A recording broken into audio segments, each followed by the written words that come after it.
हसीनाओं के जाल में फंस गया, कुछ किया भी नहीं, चला गया जेल। कसूर कुछ भी नहीं था, जेल की हवा खा रहा है। कहीं ऐसी हसीनाओं की नज़र आप पर तो नहीं? दोस्तों, कई घटनाओं को हमने बताया है, आज फिर से बता रहा हूं, अजय जेल में है। पुलिस ने आओ देखा न ताओ मुकदमा दर्ज किया और फिर अरेस्ट करने के साथ ही जेल भेज दिया।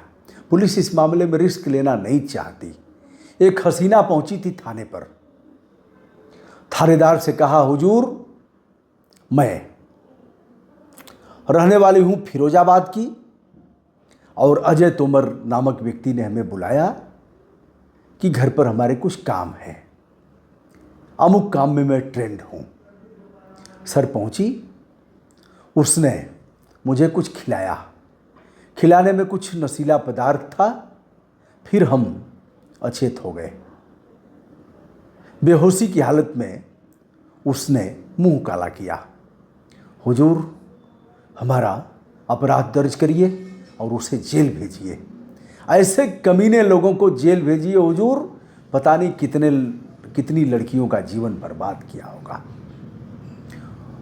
उस लड़की की भोली भाली सूरत देखकर, उसकी बात में आकर थानाध्यक्ष ने आओ देखा न ताओ खट से मुकदमा पंजीकृत कर लिया।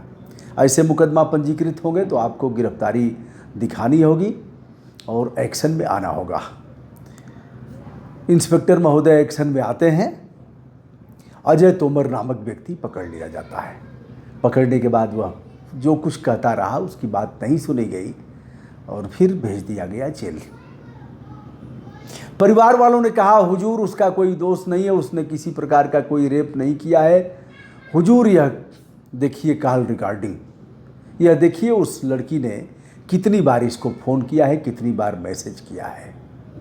बहरहाल पुलिस ने इसे देखा। जब उच्चाधिकारियों के यहाँ मामला गया तो खेल कुछ और था। जब जांच की गई तो पता लगा जिस लड़की ने मुकदमा दर्ज कराया है, यह बता करके कि हम फिरोजाबाद के हैं, उस फिरोजाबाद के पते पर उसका कोई स्थान नहीं मिला, उस नाम पते पर वह नहीं थी। पुलिस ने पता लगाया।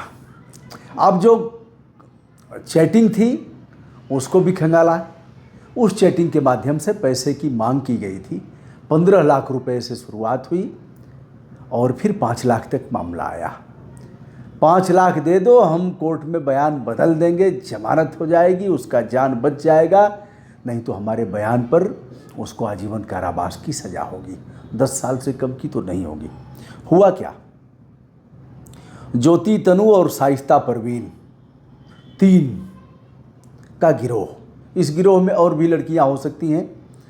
ज्योति इसकी मुख्य सूत्रधार है, जिसने अजय तोमर से शाइस्ता परवीन का परिचय कराया।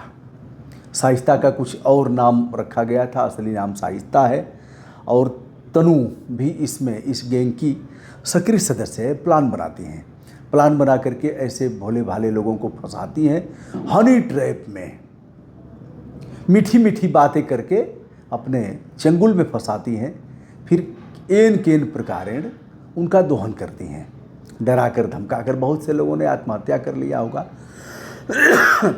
फौजी का मैंने मामला बताया, किस तरह से फौजी फंस जाते हैं।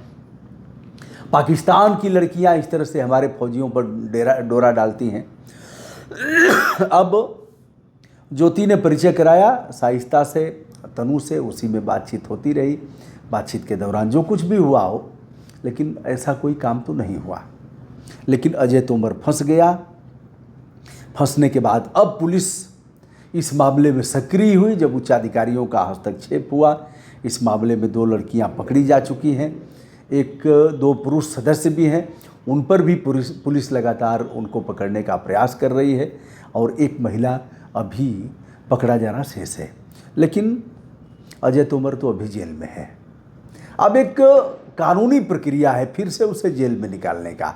पुलिस उसमें जांच करेगी, जांच रिपोर्ट कोर्ट को देगी, कोर्ट उसमें सुनवाई करेगा, सुनवाई करके रिहा करेगा।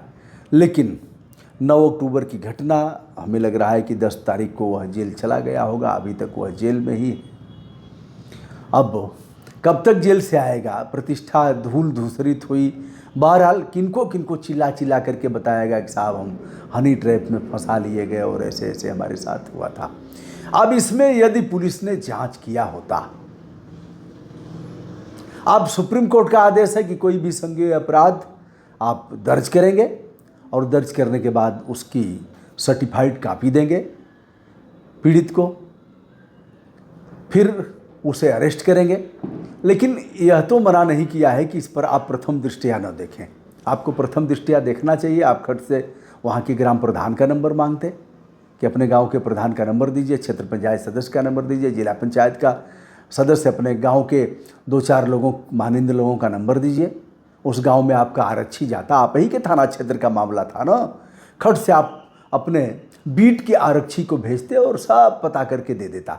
बीट के आरक्षी के पास खुद ग्राम प्रधान का नंबर है, वहाँ के जो वार्ड के माननीय सदस्य हैं उनका नंबर है, बीट के आरक्षियों के पास इन सब का नंबर होता है। अगर तनिक भी आपने दिमाग लगाया होता तो ऐसा नहीं होता, उसका जीवन बर्बाद होने से बच जाता। और इस प्रकार जो लिखा पढ़ी हुई जेल भेजना और मेडिकल कराना, सारी प्रक्रिया करना, यह सब नहीं होता। तो दोस्तों, ऐसी तमाम घटनाओं के शिकार आप हो सकते हैं। यदि ऐसा कुछ आए तो बच के रहना रे बाबा, बच के रहना रे। और हसीनों को आते हैं क्या क्या बहाने, खुदा भी न समझे तो हम कैसे जाने। सावधान रहिएगा, हमारा दायित्व है, हमारी फंडामेंटल ड्यूटी है कि हम सचेत करते रहें। दोस्तों, मैं हूं ब्रजभूषण दुबे। तमाम लोगों के जीवन बर्बाद हो गए ऐसे मामलों में। इस बर्बादी और कलंक से आप बचिए, सावधानी ही सुरक्षा है। सादर नमस्कार।